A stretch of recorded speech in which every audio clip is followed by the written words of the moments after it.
शक्तिमान महान परमेश्वर, हम इस समय आपके पास आते हैं, आपके वचन को सीखने के लिए हमें सहायता करें। हमारे बुद्धि और हृदय को खोल दे प्रभु, हमारे कानों को खोले कि आपके हम वचनों को सुनने पाए प्रभु, हम आपके वचनों को समझने पाए, सीखने पाए और आपकी महिमा में और आपकी प्रशंसा में बढ़ने पाए।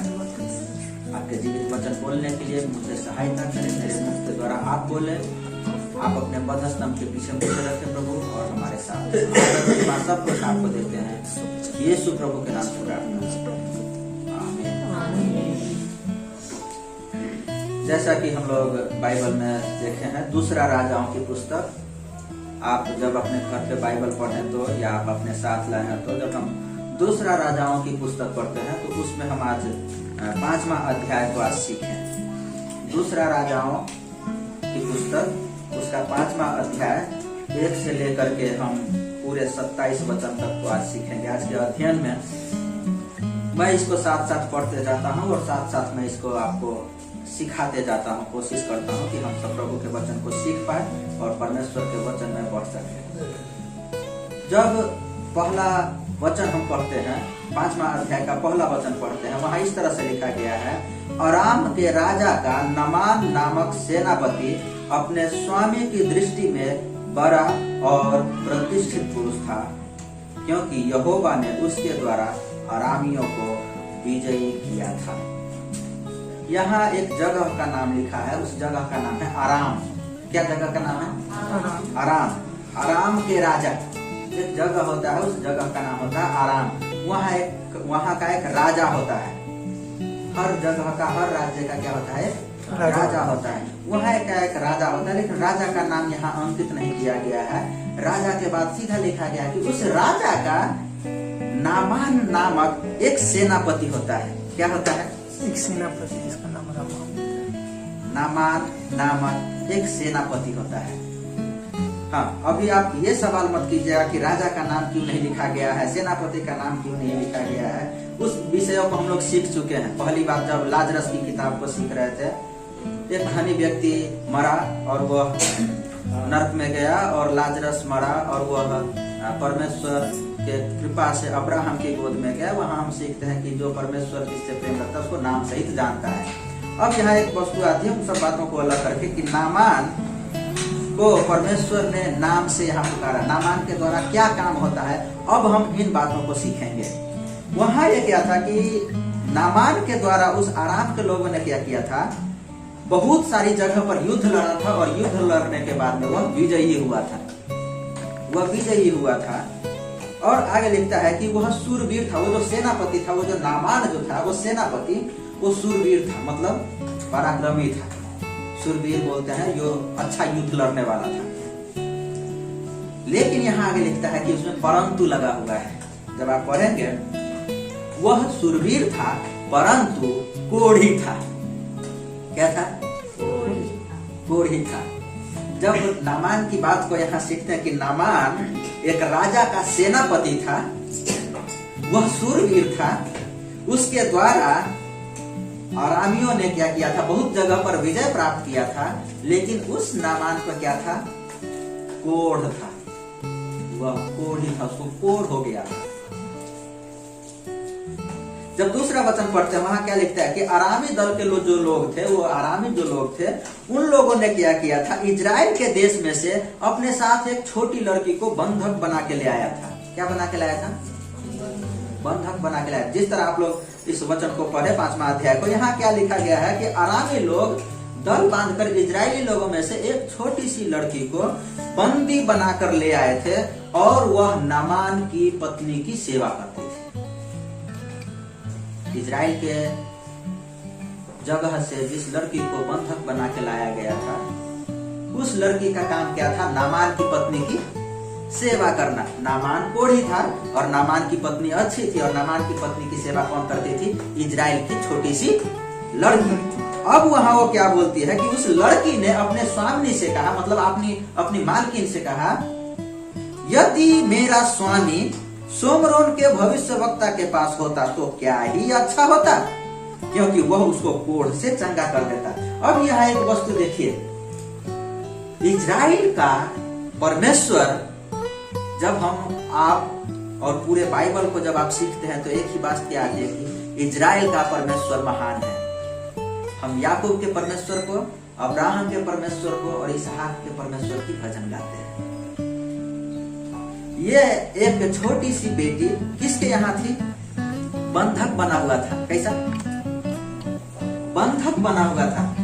आरामी लोगों के बीच में यह एक बंधुआई का काम कर रही थी। बंधुआई का काम क्या? इनकी पत्नी का सेवा करना। लेकिन फिर भी उस लड़की के मुंह से क्या निकलता है? यदि ये व्यक्ति मेरे यहाँ होता तो यह ठीक हो जाता। क्या होता? ठीक हो जाता। यह ठीक हो जाता। उसने अपने भविष्यवक्ता की बात करता है। वो जो लड़की है वो अपने भविष्यवक्ता की बात करती है और वो सीधा बोलती है कि यदि वो वहां होता तो वहां का जो भविष्यवक्ता है उसे चंगा कर देता। भले ये लड़की बंदी है, बंधुआई में है, लेकिन यह परमेश्वर का काम करती। क्या करती? परमेश्वर का काम करती। परमेश्वर का काम करती। मेरे प्यारों, जब आप नए नियम के पुस्तक को पढ़िएगा, परमेश्वर का काम क्या था? नए नियम में जब आप पढ़ते हैं मत्ती, मरकुस, लूक, यूहन्ना, परमेश्वर ने, प्रभु यीशु ने कोढ़ियों को चंगा किया। क्या किया? कोढ़ियों को चंगा किया। चंगा किया। जब हम सुसमाचार की किताबों को पढ़ते हैं, हमने कई बार सीखा है यीशु ने कोढ़ के रोगों को चंगा किया, यीशु ने लकवा मारे हुए व्यक्ति को चंगा किया, यीशु ने बुखार लगे हुए व्यक्ति को चंगा किया, यीशु ने अंधे को आंखें दिया। यीशु क्या कर रहे हैं? चमत्कार करने का काम कर रहे हैं। सर्वशक्तिमान परमेश्वर अपने सामर्थ्य के द्वारा लोगों का भला कर रहे हैं। और उस भलाई के काम के लिए ये एक छोटी सी लड़की ने क्या किया? अपने मालकिन को प्रेरित किया। क्या? यदि ये व्यक्ति हमारे यहाँ होता तो चंगा नहीं हो जाता? जब ये बात होता है तो नामान ने अपने प्रभु के पास जाकर कह दिया। यहाँ आगे लिखता है, कह दिया, इजरायली लड़की इस प्रकार कहती है, आराम के राजा ने कहा तू जा, मैं इजराइल के राजा के पास एक पत्र भेजूंगा। अब जब ये बात वो लड़की ने अपनी मालकिन को बताया, उस मालकिन ने क्या किया? नामान को बताया। नामान अपने राजा को बताया। किसको बताया? राजा को बताया। राजा देखिए ऐसी ऐसी बातें हैं। और राजा बोलता है ठीक है तू जा। क्या है? तू जा।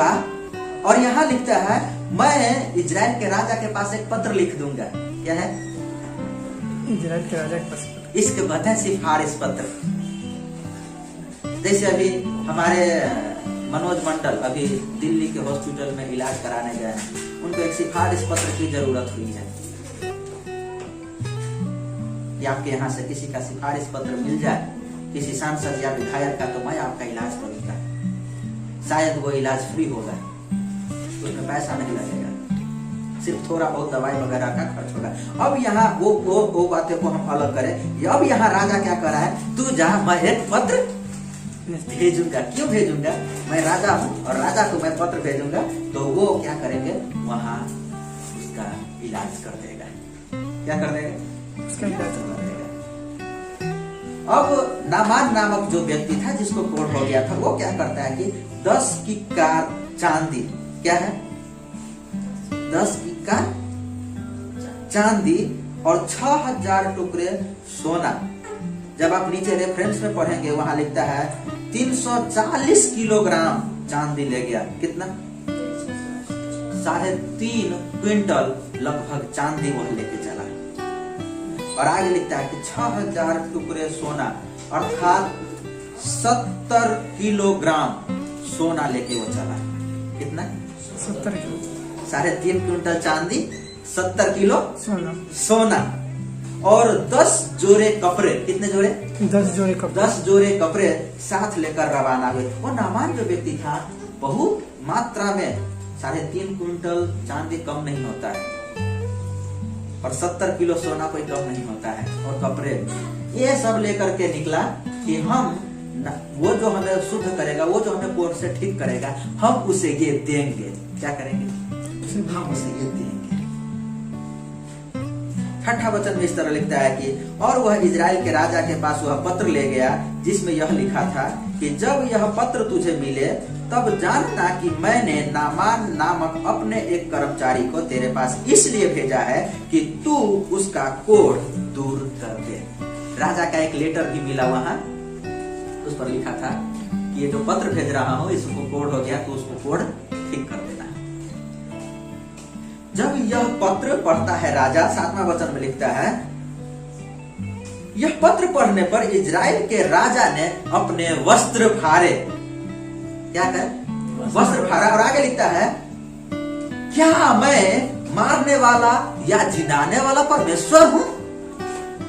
ये जो चिट्ठी तुम मुझे दिया है और इस चिट्ठी में लिखा है कि तुम उसका कोढ़ ठीक कर देना, क्या मैं मारने वाला परमेश्वर हूं या मैं जिलाने वाला परमेश्वर हूं? वह क्रोधित हो जाता है। राजा क्या करता है? क्रोधित हो जाता है। और तूने इस पुरुष को क्यों मेरे पास भेजा कि मैं इसका कोढ़ दूर करूं? सोच विचार तो करो। इजराइल का राजा क्या बोलता है? अरे ये चिट्ठी लेके भेज दिया, ये बीमार व्यक्ति, मैं इसको कैसे ठीक कर सकता? मैं कोई ईश्वर थोड़े हूं। अपने देहात की भाषा में कहते हैं क्या मैं ठीका लेके रखा हूं किसी का? बिल्कुल। और आगे वो राजा कहता है वह मुझसे झगड़े का कारण ढूंढता होगा। क्या करता होगा? झगड़े का कारण। वो तो गुस्सा होता है, अपना कपड़ा फाड़ता है और कहता है कि वह झगड़े का कारण ढूंढता होगा। मैं तो कोई ईश्वर नहीं हूँ, मैं जिलाने वाला या मारने वाला मैं परमेश्वर नहीं हूँ। वह झगड़े का कारण ढूंढ रहा होगा कि झगड़ा करे उस राजा से। राजाओं का यही लफड़ा होता है, झगड़ा करे और उसके राज्य को छीन ले।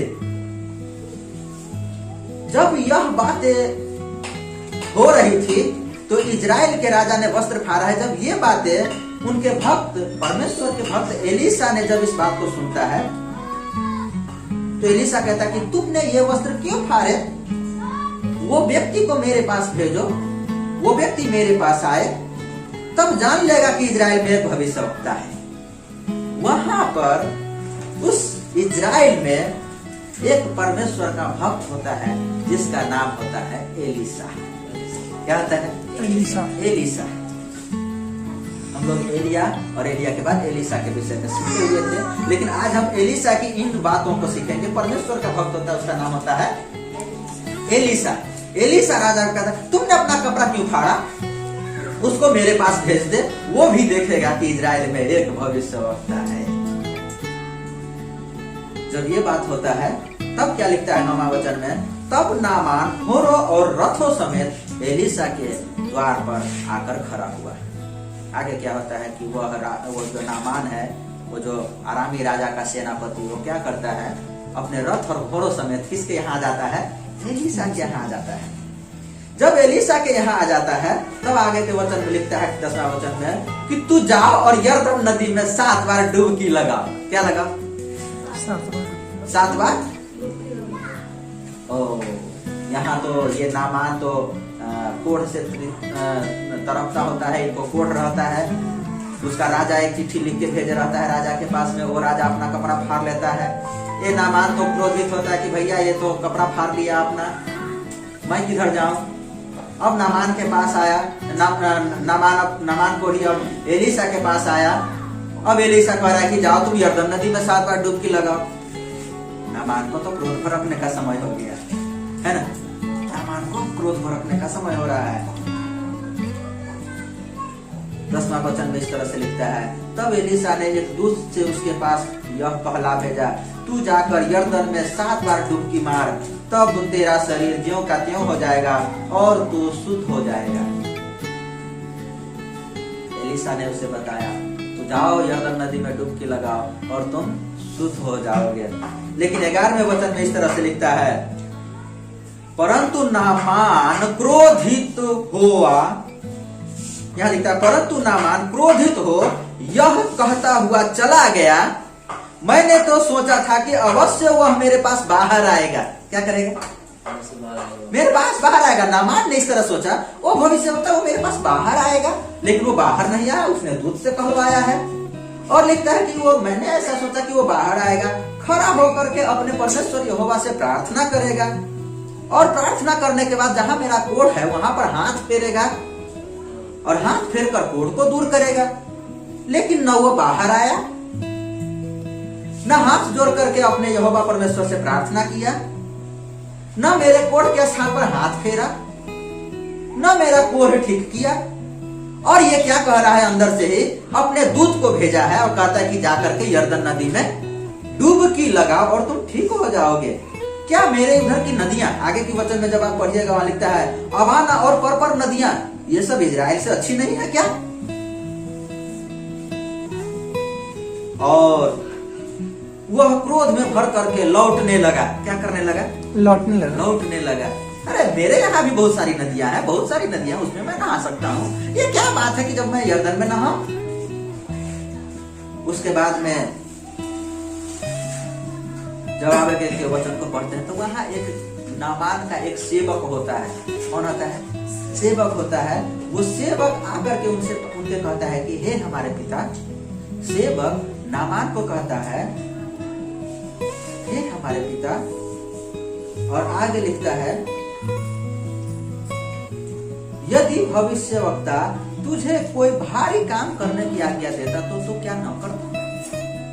जिसके पास तू आया है इलाज के लिए, अपना कोढ़ ठीक करवाने के लिए, यदि वह तुझे कोई भारी काम देता तो क्या तू नहीं करता?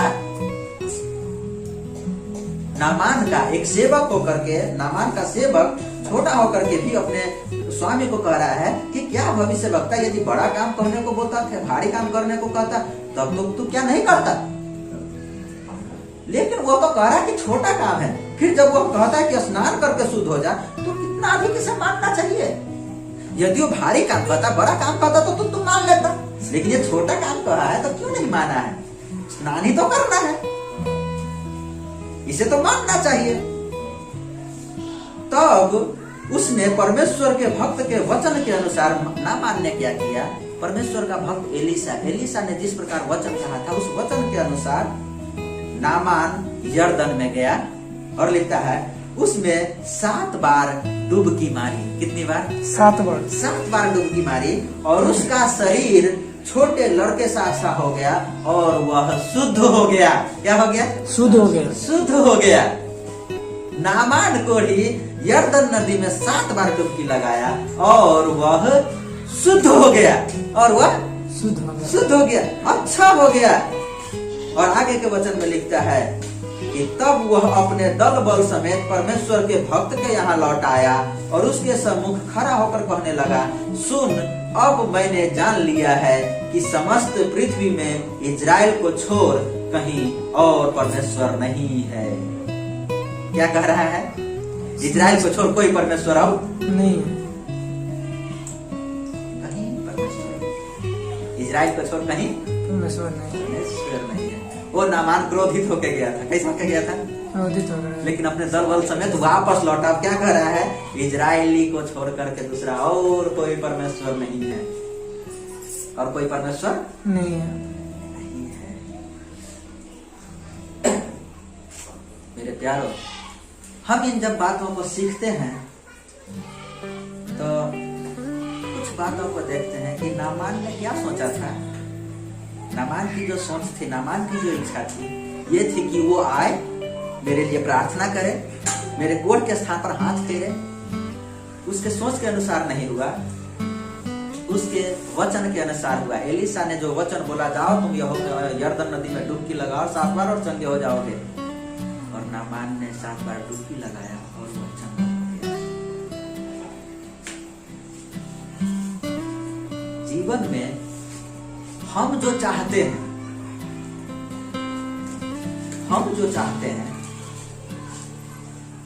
वो परमेश्वर चाहता है या नहीं चाहता है, ये भी हमें सोचना जरूरी है।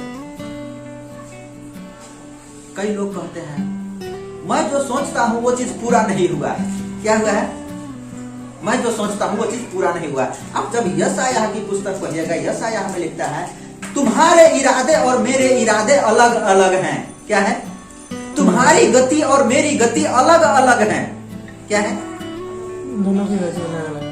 मतलब तुम्हारे सोच और मेरी सोच अलग है। फिर कैसे पूरा होगा? पूरा होगा? नहीं पूरा होगा। पूरा कब होगा? जब हमारा सोच और परमेश्वर का सोच एक होगा तो पूरा होगा। यदि आपका सोच और परमेश्वर का सोच अलग है तो परमेश्वर का सोच पूरा होगा, आपका सोच पूरा नहीं होगा। किसका सोच पूरा होगा? परमेश्वर। परमेश्वर का सोच पूरा होगा, आपका सोच पूरा नहीं होगा। यहाँ नामान ने क्या सोचा था कि वो एलीशा आएगा, मेरे कोढ़ पर हाथ फेरेगा, हाथ जोड़ेगा, अपने यहोवा से प्रार्थना करेगा और मैं ठीक हो जाऊंगा। लेकिन एलीशा का प्लानिंग क्या था? तुम जाओ यर्दन नदी में डुबकी लगाओ 7 बार और तुम ठीक हो जाओगे। वो तो भले गुस्सा हुआ, लेकिन जब वापस लौटकर वो 7 बार डुबकी लगाया तो ही ठीक हुआ। हमारी आपकी सोच में यही फर्क है। हम या आप जो भी सोचते हैं और वो पूरा नहीं होता है तो हमें और आपको सीखना चाहिए और सीखना पड़ेगा कि यह सोच परमेश्वर की ओर से नहीं। किसकी ओर से नहीं? परमेश्वर की ओर से। परमेश्वर की ओर से। यदि परमेश्वर की ओर से होता तो निश्चित पूरा होता है। यशायाह की पुस्तक में लिखा है कि मैंने तुम्हारे इरादों को जाना है, भला होता कि तुम मेरे इरादों के अनुसार चलो। हम परमेश्वर के इरादों को जाने, हम परमेश्वर के प्लानिंग को जाने।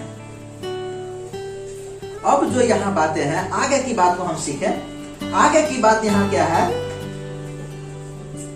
वो नामान ठीक होने के बाद में एलीशा के पास में आया और कहता है इजराइल को छोड़कर कहीं परमेश्वर नहीं है, कहीं परमेश्वर नहीं है, इसलिए अब अपने दास का भेंट ग्रहण कर। क्या कर? अब अपने दास का भेंट ग्रहण कर। दास का भेंट ग्रहण कर।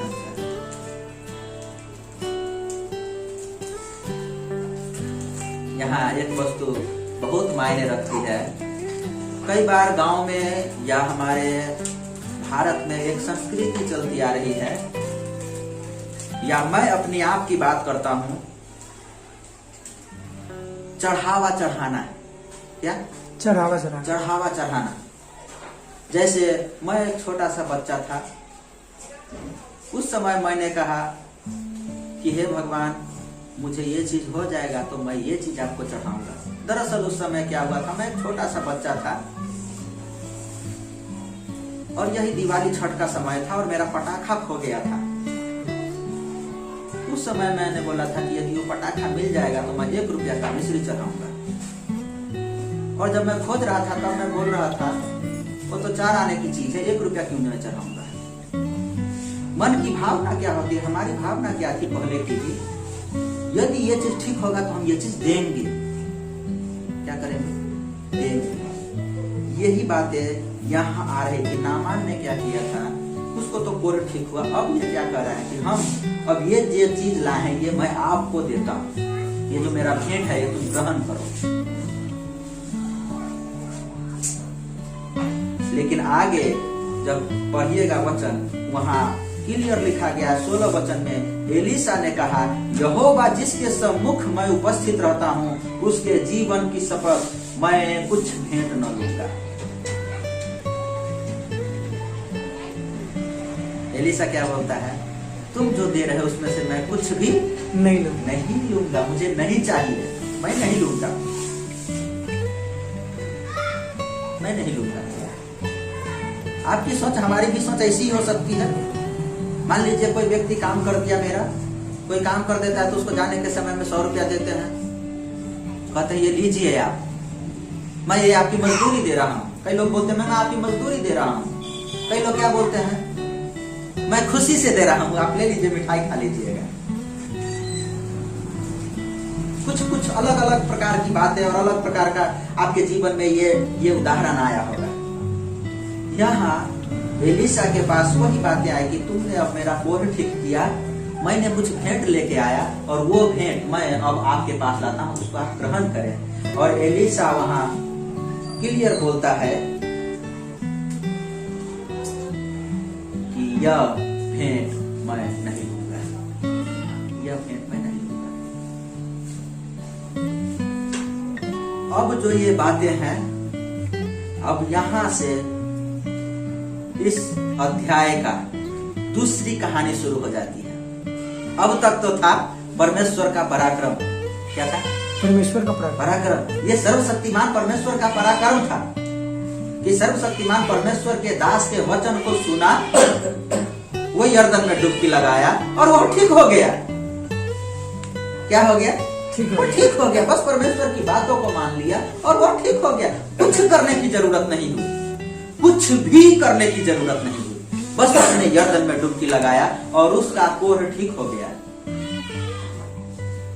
बाइबल इस प्रकार का शास्त्र है।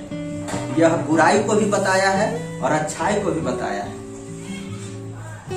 लोगों के जीवन की बुराई को रख नहीं लिया है। क्यों? हम उस बुराई से सीख सके कि वो बुरा तो किया, लेकिन बुरा का परिणाम क्या हुआ। और अच्छाई तो है, लेकिन अच्छाई का मतलब क्या है? एकमात्र परमेश्वर जो इजराइल का है, उसको छोड़ कोई और परमेश्वर नहीं जो ठीक कर सके। अब यहाँ आती है कुछ अलग प्रकार की बातें जिससे हम सीखते हैं। अब वहां क्या करता है, ये जो नामान नामक जो सेनापति होता है, अरामी राजा का सेनापति, यह एलिशा को विवश करता है। क्या करता है? विवश करता है। विवश करता है कि इस भेंट को ग्रहण करो। क्या करो? इस भेंट को ग्रहण करो। जैसे उदाहरण के तौर पर मान लीजिए आपके कोई रिश्तेदार आए हैं, कोई रिलेटिव आए हैं, या आप किसी रिलेटिव के यहाँ जाते हैं, अपने बच्चों को या छोटे बच्चों को, या आपसे कोई सीनियर है, वो आपको गिफ्ट देता हो चलने के समय में, तो आप न लेने की इच्छा रखते हैं, लेकिन फिर भी अगला क्या करता है? देने की इच्छा रखता है। तो वहां विवश होता है, उसे कहते हैं विवश करना है। नहीं, लीजिए ना, आप लीजिए ना, मैं आपके लिए लाया हूं। अब ये नामान क्या कर रहा है? विवश कर रहा है। फिर भी एलिशा इनकार ही करता रहा। क्या करता रहा? इनकार करता रहा। तब आगे लिखता है कि नामान ने कहा, अच्छा ठीक है, तो तेरे दास को 2 खच्चर मिट्टी दे दो। क्या कर दो? 2 खच्चर मिट्टी दे दो। ये अलग प्रकार का है। मर जाने पर मिट्टी देने की बात ये नहीं कर रहा है, ठीक है। ये 2 खच्चर मिट्टी देना। अभी है ट्रैक्टर से या ट्रॉली से लोग मिट्टी ढोते हैं। पहले के समय में गदहाया खच्चर से किससे? गदहाया खच्चर से लोग सामान ढोते थे। अब इनका कहना यह था नामान को, ठीक है कोई बात नहीं है, अब हमको थोड़ा मिट्टी दो। कितना? मिट्टी 2 खच्चर जाएगा, वो खच्चर के ऊपर लाद दिया जाएगा, उतना तुम हमको मिट्टी दो। क्यों दो? अब वो एक वेदी बना करके परमेश्वर की आराधना करेगा, इसलिए उसने 2 खच्चर मिट्टी मांगा। आगे के वचन को पढ़िएगा तो क्लियर लिखा गया है 2 खच्चर मिट्टी मिले, क्योंकि आगे को तेरा दास यहोवा को छोड़ और किसी ईश्वर को होम बलि या मेल बलि न चढ़ाएगा। क्या करेगा? होम बलि या मेल बलि। ठीक है, तुम भेंट नहीं लेगा मत लो, लेकिन थोड़ा मुझे मिट्टी दो, मैं एक वेदी बनाऊंगा और वहां पर मैं होम बलि चढ़ाऊंगा और मैं मेल बलि चढ़ाऊंगा, और मैं यहोवा को छोड़कर किसी और को परमेश्वर नहीं मानूंगा। क्या नहीं करूंगा? किसी और को परमेश्वर नहीं। किसको छोड़कर? यहोवा को छोड़कर किसी को परमेश्वर वो नहीं मानेगा। यहोवा को छोड़ करके किसी और को परमेश्वर वो नहीं मानने के लिए यहाँ वचनबद्ध हुआ है। थोड़ा मिट्टी दो, मैं वेदी बनाऊंगा और मैं परमेश्वर यहोवा को छोड़ करके किसी और को मैं ईश्वर करके न मानूंगा। यहाँ एक वस्तु, सुसमाचार को पढ़ते हैं, जब हम यीशु की बात को पढ़ते हैं तो हम अपने आप को साबित करते हैं और हम अपने आप में विश्वास लाते हैं। हम अपने आप को प्रूफ करते हैं कि हम पापी हैं। हम अपने आप को जानते हैं कि हम पापी हैं। अब तक तो नहीं जानते थे, अब तक तो नहीं जानते थे। अब तक तो कॉलर खड़ा थी कि भैया मेरे जैसा हीरो कोई नहीं। कौन चीज है? मेरे जैसा हीरो कोई नहीं। जब यीशु को जानते हैं तब पता चलता है, अरे तो चोर है, अरे हम तो झूठ बोलने वाले व्यक्ति, अरे हम तो व्यभिचार करने वाले व्यक्ति हैं, अरे हम तो एक दूसरे की बुराई करने वाले व्यक्ति हैं, हम तो एक दूसरे की निंदा करने वाले व्यक्ति हैं, हम तो हत्या और झगड़ा और मारपीट और पता नहीं क्या क्या चीज करने वाले व्यक्ति हैं। तब हमने यीशु को जाना तब हमने जाना कि ओ हो हम तो पाप करने वाले व्यक्ति हैं भाई। सभी के जीवन में होता है कि वो व्यक्ति पाप करने में लगा रहता है, झूठ बोलना, चोरियां करना, व्यभिचार, निंदा और हत्या और तरह तरह की पाप उनके जीवन में चलती ही आती रहती है। तब ये कॉलर जो खड़ा होता है वो डाउन होता है। क्या होता है? डाउन हो जाता है। डाउन होता है। ओ हो, हम तो पाप करने वाले व्यक्ति हैं। कैसा है? पाप करने वाले। अभी तक तो कॉलर खड़ा था कि हम हीरो हैं, अब पता चलता है कि नहीं, झूठ बोलने वाले और चोरी और निंदा और हत्या और पता नहीं कितनी प्रकार की पाप हमारे जीवन में चलती आ रही है। और तब पता चलता है कि ये जो हमारा पाप है हमें नर्क लेके जाएगा। कि कहाँ लेके जाएगा? नर्क लेके जाएगा। कोई दूसरा रास्ता नहीं है। हमारा पाप हमें नर्क लेके जाएगा। भले हम धर्म का काम करें, भले हम अच्छे काम करें, भले हम दिखाने का काम करें कि मैं बहुत अच्छा हूँ, भले मैं 4 लोगों के सामने मैं धर्म का काम करूँ और कीर्तन भजन गाऊं, कुछ भी मायने नहीं रखता है। कुछ भी मायने नहीं रखता है। वो पाप सीधा ही नर्क लेके जाएगा। दूसरा और कोई चारा नहीं होता है। लेकिन जब हम यीशु को जानते हैं तब हम जानते हैं कि ओ मेरे पाप का एक निराकरण है, एक उदाहरण है, एक ऑप्शन बचा हुआ है। मेरा पाप खत्म हो सकता है। क्यों खत्म हो सकता है? बाइबल ने क्लियर किया, यीशु ने मेरे पापों के लिए क्रूस पर मरा है। किसके लिए? मेरे पापों के लिए। किसने मरा? यीशु ने मेरे पापों के लिए क्रूस पर मरा। अब यहाँ एक वस्तु क्लियर होती है, ओहो अब तक तो जो हम धर्म कर्म करते रहे ये सब कुछ काम का नहीं है। क्यों? क्योंकि मेरा पाप मेरे साथ है। अब यहाँ एक वचन सीखने को आ रही है, अरे बाप रे, यीशु मसीह मेरे पाप के लिए क्रूस पर मरा। अरे यहाँ तक तो मुझे कोई भोजन देने वाला नहीं है, एक कपड़ा नहीं देने वाला है, ये कोई सुई तक देने वाला व्यक्ति नहीं, ये जान देने वाला भी मेरे लिए कोई। तब कहता हो मेरे लिए तो जान देने वाला है। यीशु ने मेरे लिए जान दिया है। जब आप सुसमाचार की किताबों को पढ़िएगा, जब हम लोग पिछले समय में सुसमाचार को सीखे थे, वहां एक वस्तु क्या आती है कि आप सुने होंगे, आप देखे होंगे, आप पढ़े हैं, यीशु मसीह क्रूस पर मरे। यीशु क्रूस पर मर गया। लोगों ने यीशु को क्रूस पर मार दिया। उस यीशु को जिसने लोगों के साथ भलाई किया था, उस यीशु को जिसने लोगों को अंधे को आंखें दिया, उस यीशु ने जिन कोढ़ लोगों को कोढ़ी ठीक किया था, बीमार को बीमारी ठीक किया था, 5-5 हजार लोगों को मछली और रोटी खिलाया हुआ था। वो यीशु जो लोगों को सिखाए थे तुम पाप न करना, उस यीशु को, उस भले आदमी को, उस आश्चर्य कर्म करने वाले व्यक्ति को लोगों ने क्या किया था? क्रूस पर चढ़ा के मार दिया था। क्यों मार दिया था? क्यों क्रूस पर चढ़ाया था? तब हमें पता चलता है वह हमारे पाप के लिए ही मरा। रोमियो की किताब में लिखता है, जब हम पापी ही थे तो मसीह हमारे लिए क्रूस पर मरा। मेरे प्यारो, मसीह हमारे लिए क्रूस पर मरा। और मसीह क्रूस पर से तीसरे दिन में जब वो कब्र में डाला गया तो तीसरे दिन में कब्र में से जीवित होकर बाहर निकला। मसीह को क्रूस पर मारा गया, उन्हें कब्र में ले जाकर के रखा गया, कब्र में वो 3 दिन रहा, तीसरे दिन में वो कब्र में से बाहर निकला। वह जीवित है और हमसे और आपसे और पूरी सृष्टि से कहती है, मैं तुम्हारे पाप के लिए मरा। किसके लिए मरा? मैं तुम्हारे पाप के लिए।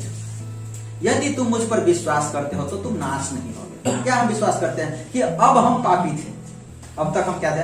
अब हम पापी हैं, मेरे पाप के लिए यीशु मरा, अब यीशु ने मेरे पाप को क्षमा किया, यीशु जीवित है, अब मैं भी अनंत काल तक जीवित रहूंगा। अब यहाँ बात आती है, अब मैं यीशु को छोड़ करके किसी और को ईश्वर करके न मानूंगा। Hallelujah, hallelujah. किसको छोड़कर? यीशु को छोड़कर किसी और को ईश्वर करके न मानूंगा। ना मानने क्या किया? ओ इजराइल को छोड़ करके कहीं और परमेश्वर नहीं है। इजराइल के परमेश्वर ने मुझे कोढ़ से चंगा किया है। अब मैं एक वेदी बनाता हूँ, 2 खच्चर मिट्टी मुझे दो और मैं वहां होम बलि चढ़ाऊंगा और मैं मेल बलि चढ़ाऊंगा। और यहोवा को छोड़ करके किसी और को परमेश्वर नहीं मानेगा। मेरे प्यारो, हमारे सेनाओं के देव यहोवा पिता परमेश्वर, प्रभु यीशु मसीह और पवित्र आत्मा, हम त्रिएक परमेश्वर को लेकर के आगे चलते हैं। अब हम इन त्रिएक परमेश्वर को छोड़कर किसी और को ईश्वर करके नहीं मान सकते। मेरा मसीह मेरा है, मैं मसीह का हूं। यहाँ नामान क्या कहता है कि मैं परमेश्वर को होम बलि या मेल बलि चढ़ाऊंगा। और दूसरा एक और बात कहता है, ये हमारे नए विश्वासियों के लिए है। जैसे मैं किसी अन्य धर्म या किसी अन्य जाति में से आता था और मैंने प्रभु को जाना और मैंने अपने पाप को प्रभु के सामने समर्पित किया और मैंने प्रभु से क्षमा मांगा, प्रभु मेरे जीवन को आप संभाले, मुझे क्षमा करे और नया जीवन दे। यह नए व्यक्ति के लिए बहुत बड़ी समस्याओं का एक निदान है। क्या लिखा गया है? बहुत अच्छी बातों को यहाँ लिखा गया है। एक बात यहोवा तेरे दास की क्षमा करे। जब आप दूसरा राजाओं 5वां अध्याय उसका 18 वचन पढ़िएगा, लिखता है एक बात यहोवा तेरे दास की क्षमा करे कि जब मेरा स्वामी रिमोन के भवन में दंडवत करने को जाए और वह मेरे हाथ का सहारा ले और यो मुझे भी रिमोन के भवन में दंडवत करनी पड़े, तब यहोवा तेरे दास का यह काम क्षमा करे कि मैं रिमोन के भवन में दंडवत करूं।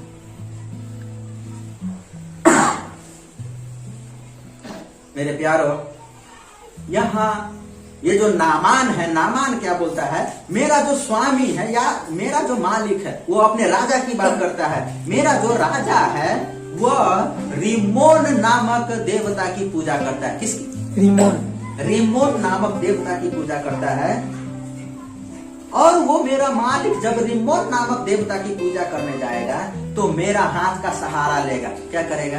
मेरा हाथ का सहारा लेगा। मेरा हाथ का सहारा लेगा और हो सकता है उसके साथ मुझे भी दंडवत करना पड़े, तो वो पाप परमेश्वर मुझे क्षमा करे। क्या करे? वो पाप परमेश्वर मुझे क्षमा करे। मेरे प्यारो, एक वस्तु कभी कभी आती है, मैं कई जगह कलीसिया में देखा हूं, कोई व्यक्ति यदि गिर गया है, पाप में गिर गया है, लोग उसे छोड़ देते हैं, कलीसिया उसे छोड़ देती है। कई बार एक विश्वासी विश्वास किया, प्रभु को जाना, प्रभु को जानने के बाद में यदि वो अन्य जाति में शादी कर लिया तो लोग उसे छोड़ देते हैं। क्या करते हैं? अन्य जाति में शादी कर लेता है, कलीसिया उसे छोड़ देती है।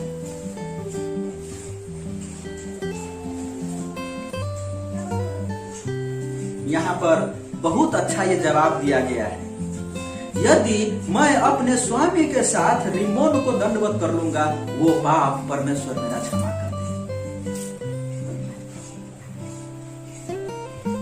हमें जरूरत है फिर से उठ जाने की। क्या है?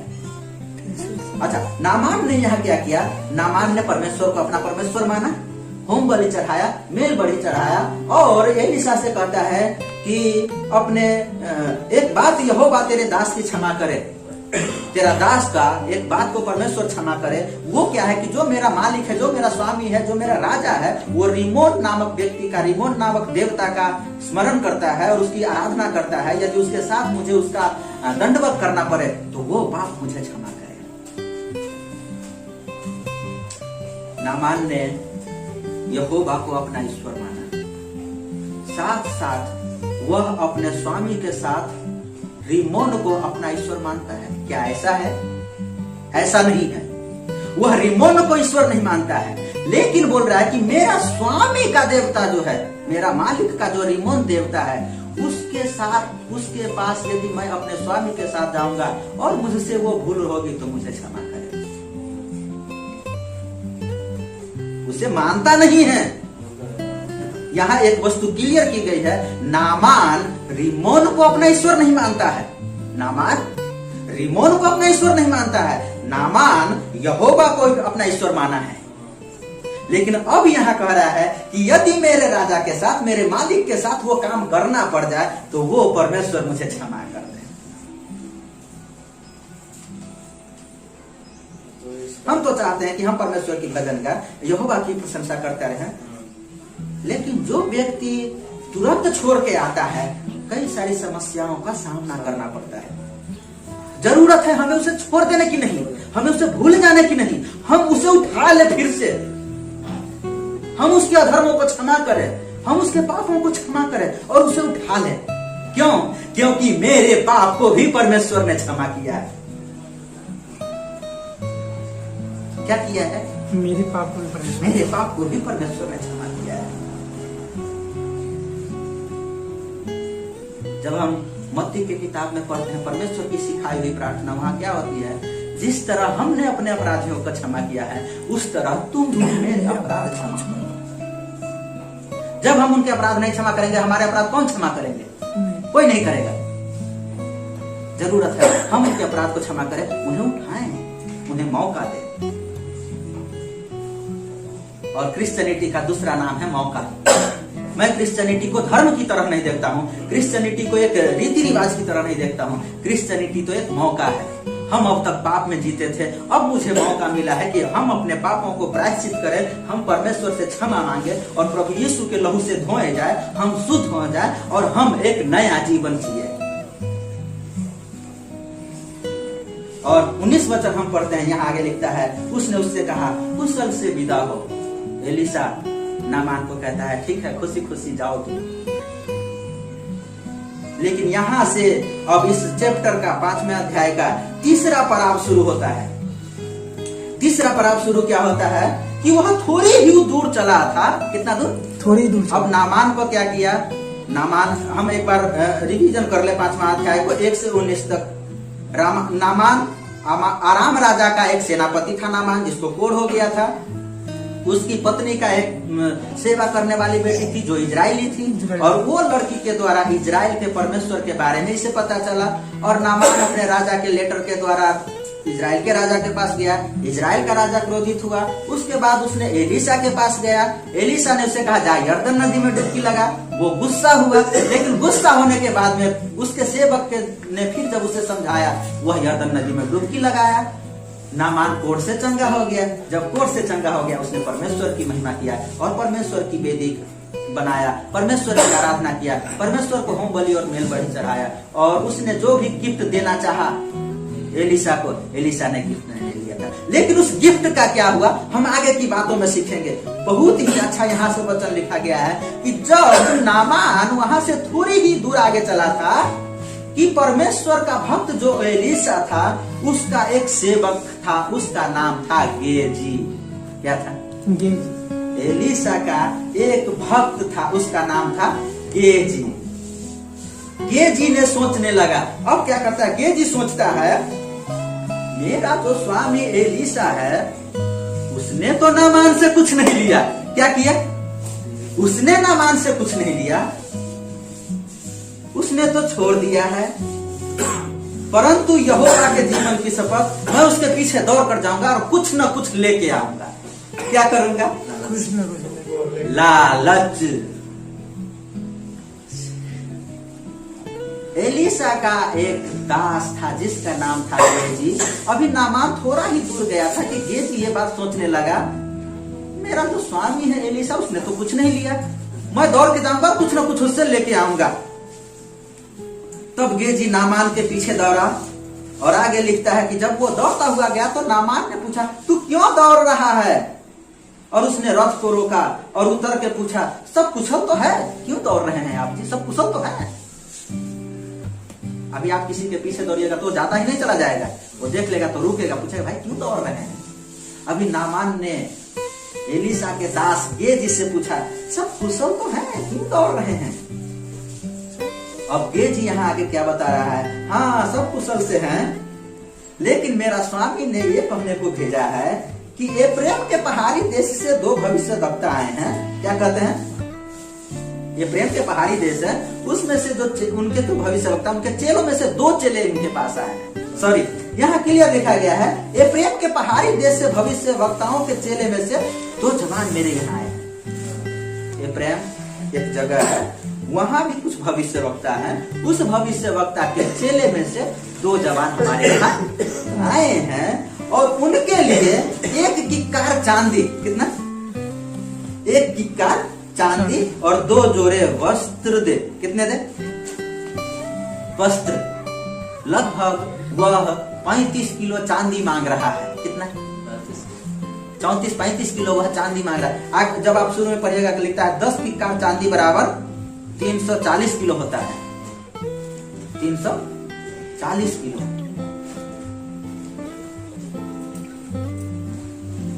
साढ़े 3 क्विंटल के करीब में।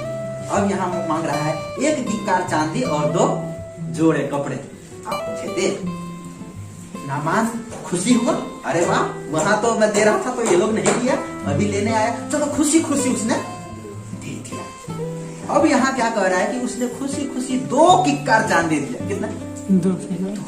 एक मांगा, इसने 2 दिया। 2 जोड़ी कपड़े मांग रहे हैं तो 2 किक्कार चांदी ले जाओ। खुशी खुशी कहता है ले लो, और थैली में बांध करके और 2 जोड़ी कपड़े समेत उसके सेवकों पर लाद दिया। अब आगे के वचन में लिखता है कि गेजी आगे आगे चला, और गेजी के भी जो सेवक थे वो उन कपड़ों को और उन चांदी को लेकर के आगे आगे चला, उनके पीछे चला, गेजी के पीछे पीछे चला। आगे चलने के बाद में गेजी क्या करता है, उन चांदी को और उन कपड़ों को घर में रख देता है और उस जवानों को भेज देता है। और उसके बाद में वह जा करके एलिशा के पास खड़ा हो जाता है। यहाँ लिखता है अपने स्वामी के सामने खड़ा हुआ। आगे उसके बाद एलिशा ने उससे पूछा, हे गेजी तू कहाँ से आता है? एलिशा ने किससे पूछा? अपने चेलों से, गेजी तू कहाँ से आता है? अच्छा, अब देखिए गेजी का काम। गेजी क्या कर रहा है? उसने कहा तेरा दास तो कहीं नहीं गया। तेरा दास, हाँ तेरा दास तो कहीं नहीं गया, यही था। अभी कहा था कहीं नहीं गया है, यही है। भाई झूठ की एक सीमा होती है। एलिशा ने पूछा, क्या पूछा? तू कहां से आता है? अब यहाँ गेजी क्या बोल रहा है? अरे मैं तो कहीं नहीं गया था, मैं तो यहीं हूं। तब एलिशा उसे बोलता है, देख जो भी काम तुमने किया है मैंने उसे देखा है। आगे लिखता है, चांदी या वस्त्र या जैतून या दाख की बारी या भेड़ बकरियां या गाय बैल और दास दासी लेने का है?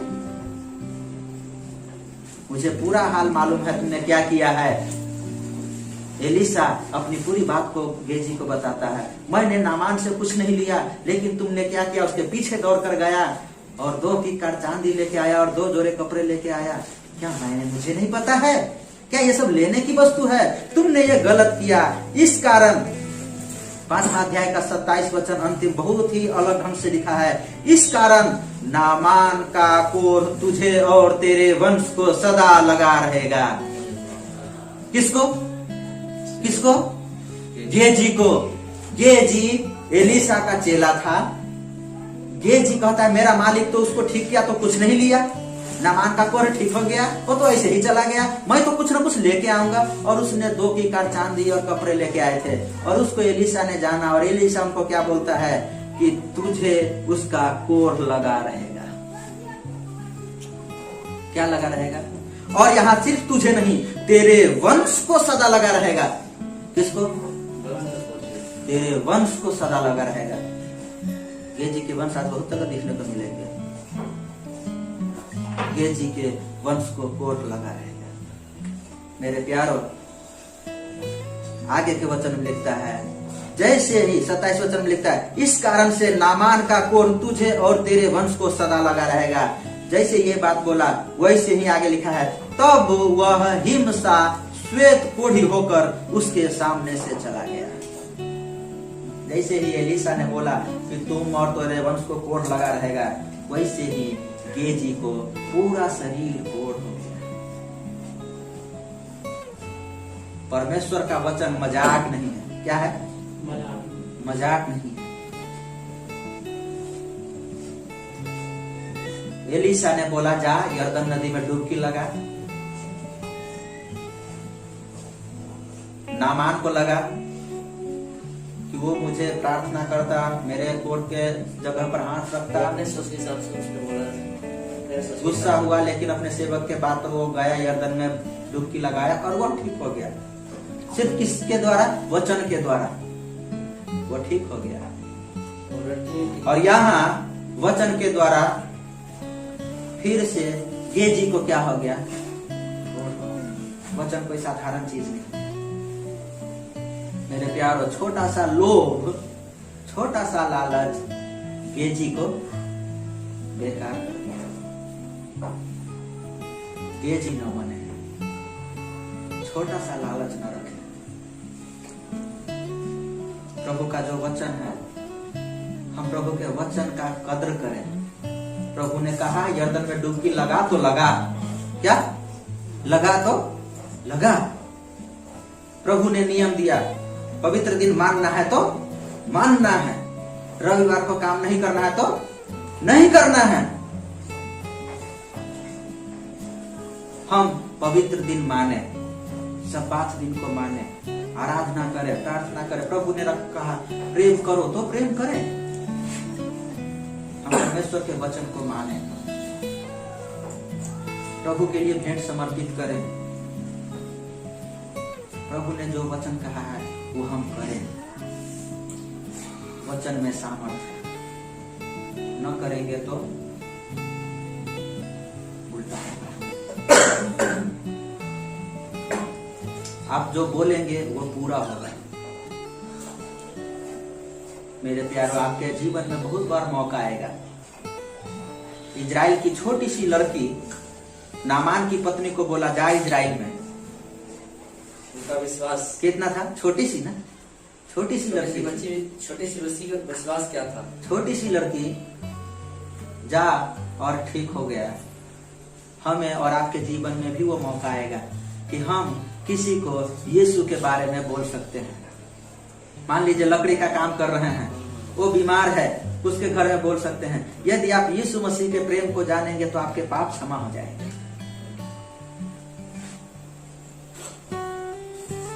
विश्वास करेंगे, लोगों का उद्धार होगा, लोगों के पाप क्षमा होंगे, लोग अनंत जीवन का वारिस बनेंगे।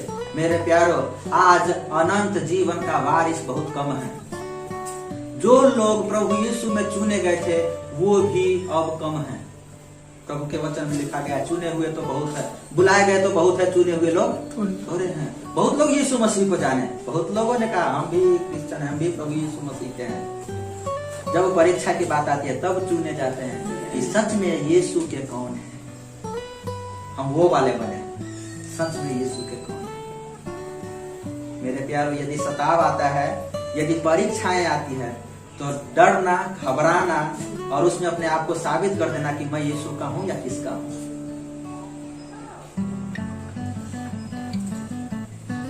मैं बुलाया गया था या मैं चुना हुआ हूं। हम परमेश्वर को समर्पित करें। परमेश्वर, मैं सिर्फ बुलाया गया नहीं हूं, मैं चुना हुआ हूं। प्रभु, मैं आपका हूं। हम परमेश्वर को धन्यवाद दें। इस समय हम प्रार्थना करें। महान प्रभु, हम इस समय आपके पास आते हैं। सच में प्रभु, बुलाए हुए तो बहुत हैं, परंतु चुने हुए थोड़े हैं। हम जैसे हैं, जो हैं, उसे आप जानते हैं। हमारे विश्वास को, हमारे हृदय को, हमारे मन को जानने वाले आप हैं परमेश्वर। हमारे जीवन को आप संभालें। जिस तरह इजराइल की छोटी सी लड़की को मौका मिला था प्रभु, हमारे जीवन में भी मौका मिल सकता है आपकी महिमा और आपकी प्रशंसा और आपके काम को करने का। हमें आप संभालें। हम आपके सुसमाचार को लोगों तक पहुंचा सके, हम आपके सुसमाचार को लोगों को बता सके, ताकि उन लोगों को पापों की क्षमा मिल सके और उन लोगों का भी उद्धार हो सके और अनंत जीवन मिल सके। परमेश्वर, आपको छोड़ हमारा कोई परमेश्वर नहीं। हम आपसे प्यार करते हैं प्रभु। हर एक प्रकार की लोभ, लालच और दुष्ट की हर एक क्रियाओं को यीशु नासरी के नाम से दूर करते हैं। पिता, हमारे जीवन को, यहाँ बैठे हर एक लोगों के जीवन को आप संभाले और आप आशीष दे प्रभु। प्रभु, हम आपकी महिमा करने वाले हैं। हम गेजी न बने, परंतु हम इजराइल की वो छोटी सी लड़की बने और आपकी महिमा नहीं हो जाए। हम आपकी प्रशंसा करें, हम आपकी स्तुति करें और आपके प्रेम में बढ़ते चले जाए। हम आपकी स्तुति और प्रशंसा करते चले जाए। आपके पवित्र वचन के लिए धन्यवाद देते हैं प्रभु जी। आपने जो वचन हमें सिखाया, वचन के लिए धन्यवाद देते हैं। हमारे साथ आपका वचन हमेशा के लिए रहे प्रभु, और हम सब मिलकर आपकी महिमा करते रहे। आदर महिमा इज्जत सब कुछ आपको। यीशु प्रभु के नाम से प्रार्थना। धन्यवाद। आमीन। आमीन।